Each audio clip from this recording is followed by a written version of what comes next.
Assalamualaikum warahmatullahi wabarakatuh. Perkenalkan, nama saya Dwi Stianingsih dengan NIM 250183 Prodi Manajemen B. Di sini saya akan mempresentasikan UTS Ekonomi Makro. 1. Pelaku ekonomi dalam suatu perekonomian yang akan menggerakkan roda ekonomi suatu negara terdiri dari perusahaan, rumah tangga, dan pemerintah. Kegiatannya akan saling ketergantungan dan membutuhkan. Buatlah diagram aliran melingkar atau circular flow diagram dari ketiga pelaku ekonomi tersebut dan jelaskan peran masing-masing. Peran masing-masing pelaku ekonomi yaitu sebagai berikut. Yang ke-1, rumah tangga konsumen atau RTK sebagai pemilik faktor-faktor produksi seperti tanah, tenaga kerja, modal, dan skill. Menjualnya ke pasar faktor produksi. Sebagai balas jasa diterima uang berupa sewa atau upah dan laba. Penghasilannya RTK akan membelanjakan uang untuk membeli barang dari pasar barang dan membayarnya pajak kepada pemerintah atau membeli barang impor selisih dari penghasilan dan pengeluaran yang digunakan untuk ditabung. Kedua, rumah tangga produsen atau RTP membeli faktor-faktor produksi dari RTK dan memberikan uang sebagai balas jasa RTK. Selanjutnya, RTP memproduksi barang dan jasa dijual ke pasar barang atau diekspor. Hasil penjualan tadi yang berupa uang digunakan selain untuk membayar faktor-faktor, juga digunakan untuk membayar pajak kepada pemerintah dan melakukan investasi. Yang ketiga, rumah tangga pemerintah atau negara RTN memperoleh pendapatan dari penerima pajak pribadi, pajak usaha, bea masuk, dan sumber lain. Pendapat ini digunakan pemerintah untuk membangun negara dengan cara belanja barang, membayar gaji, dan memberikan subsidi dan lain-lain. Jelaskan pengertian disposable income atau YD dan bagaimana rumus fungsi YD. Secara umum, disposable income adalah sejumlah dana yang diperoleh dari hasil pengurangan income atau pendapatan pribadi dengan total pengeluaran pajak. Pajak yang dimaksud bisa berupa pajak bumi dan berguna atau PBB, pajak penghasilan atau PPH, dan pajak kendaraan, di mana YD adalah disposable income, YP adalah pendapatan pribadi, T adalah pajak, dan C adalah konsumsi, S adalah tabungan. Rumus disposable income atau pendapatan disposable yang pertama memberikan pemahaman bahwa disposable income diperoleh dari pendapatan pribadi dikurang pajak. C sama dengan A tambah B dikali YD. Keterangan C disebut sebagai konsumen, YD disebut sebagai pendapatan yang dapat diberbelanjakan, A disebut sebagai konsumsi dasar yang tidak tergantung pada pendapatan, B disebut kecenderungan konsumsi marginal atau MPC. 3. Bagaimana bentuk fungsi dari konsumsi setelah dikurangi pajak?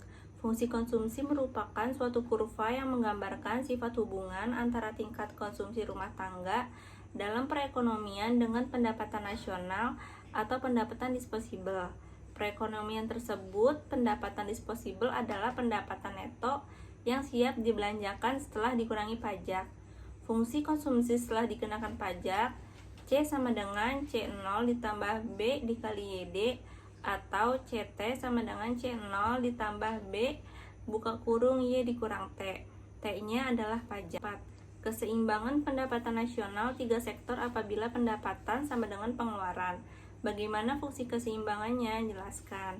Perekonomian tiga sektor akan seimbang pada pendapatan nasional apabila penawaran agregat sama dengan permintaan agregat atau Y sama dengan C tambah 1 tambah G, di mana Y adalah penawaran agregat dan C tambah I tambah G adalah permintaan agregat. Ditinjau dari aliran pendapatan dalam perekonomian tiga sektor, berlaku kesamaan Y sama dengan C tambah S dan tambah T.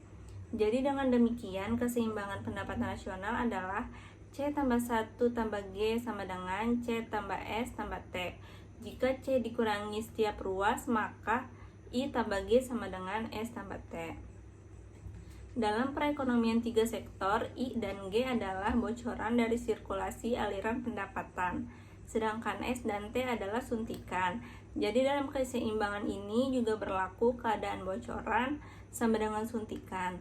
Kesimpulan perekonomian tiga sektor yang mencapai keseimbangan akan berlaku keadaan Y sama dengan C tambah 1 tambah G atau juga sama dengan I tambah G sama dengan S tambah T.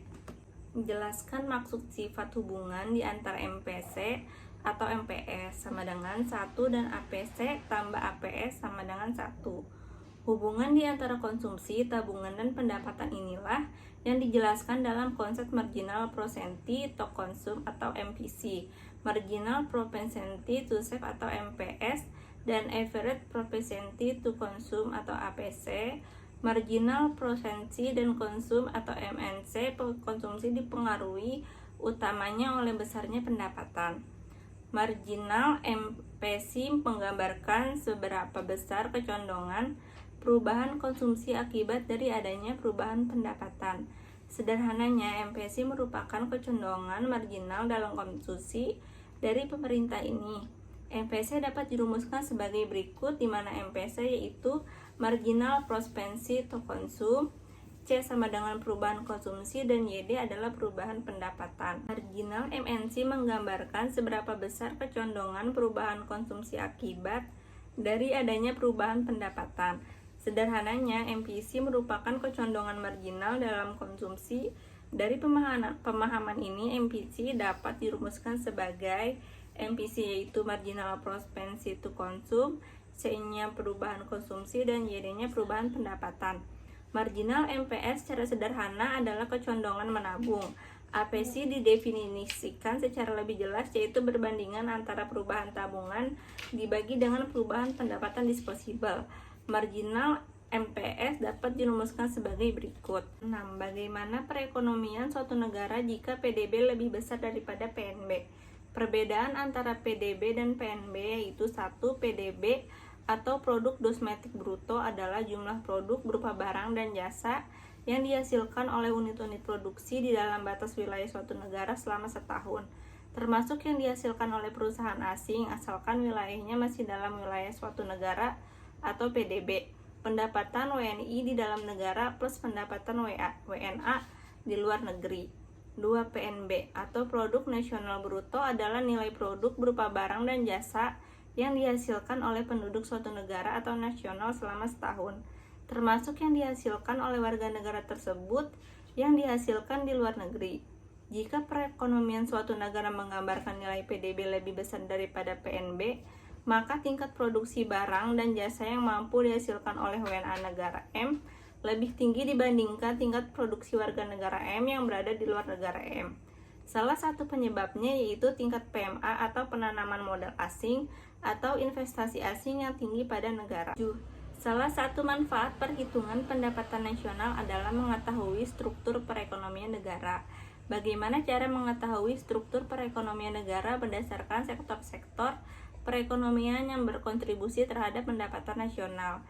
Salah satu manfaat perhitungan pendapatan nasional adalah untuk mengetahui struktur ekonomi suatu negara. Hal ini dapat dilihat dari besarnya kontribusi dari sektor-sektor perekonomian terhadap pendapatan nasional.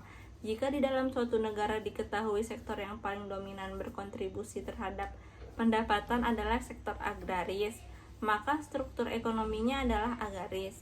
Dan begitu pun sebaliknya. Jika di dalam suatu negara diketahui sektor yang paling dominan berkontribusi terhadap pendapatan sektor industri, maka struktur ekonominya adalah industri. 8. Dalam perekonomian, fungsi tabungan adalah S sama dengan min 20 ditambah 0,2Y. Pendapatan nasional pada keseimbangan adalah 2.000. Hitunglah berapa investasi dalam ekonomi. Diketahui fungsi tabungan S sama dengan min 120 ditambah 0,25Y. Investasi sama dengan 30. Ditanyakan pendapatan nasional keseimbangan. Pendapatan nasional keseimbangan terjadi saat Y sama dengan C plus 1. Dapat dimodifikasi menjadi Y dikurang C sama dengan I, di mana Y dikurang C sama dengan S. S sama dengan I min 200 ditambah 0,2Y sama dengan 2000. 0,2Y sama dengan 2000 ditambah 200. 0,2Y sama dengan 2200. Jadi YE 2200 per 0,2 sama dengan 11.000. Jadi jawabannya adalah 11.000. 9. Dalam perekonomian dua sektor, fungsi konsumsi adalah C sama dengan 10 plus 0,8Y, dan fungsi tabungan adalah S sama dengan min 10 plus 0,2Y. Seterusnya, dimisalkan jumlah investasi yang akan dilakukan pengusaha adalah 30 triliun. Berdasarkan pemisalan di atas, lengkapilah tabel berikut dan angka-angka dalam triliun rupiah. Berapakah pendapatan nasional pada keseimbangan? Pendapatan nasional 0, konsumsi rumah tangga 10, tabungan rumah tangga min 10, investasi perusahaan 30, pengeluaran agregat 40. Pendapatan nasional 50, konsumsi rumah tangga 50, tabungan rumah tangga kosong, investasi perusahaan 30, pengeluaran agregat 80.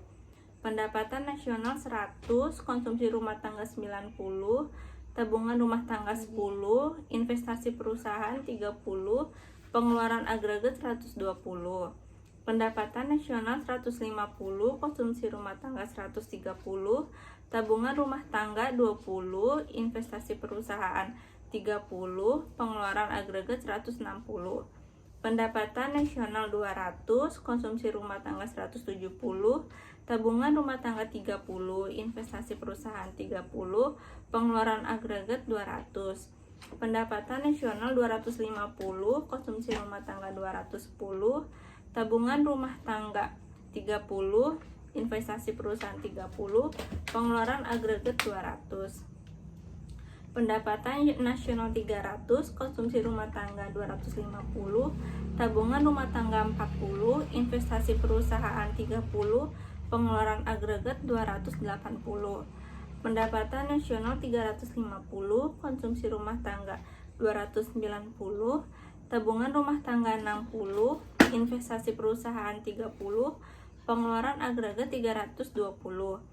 Pendapatan nasional 400, konsumsi rumah tangga 330, tabungan rumah tangga 70, investasi perusahaan 30, pengeluaran agregat 360. Sekian presentasi saya mengenai ekonomi makro. Mohon maaf bila ada kesalahan. Wassalamualaikum warahmatullahi wabarakatuh.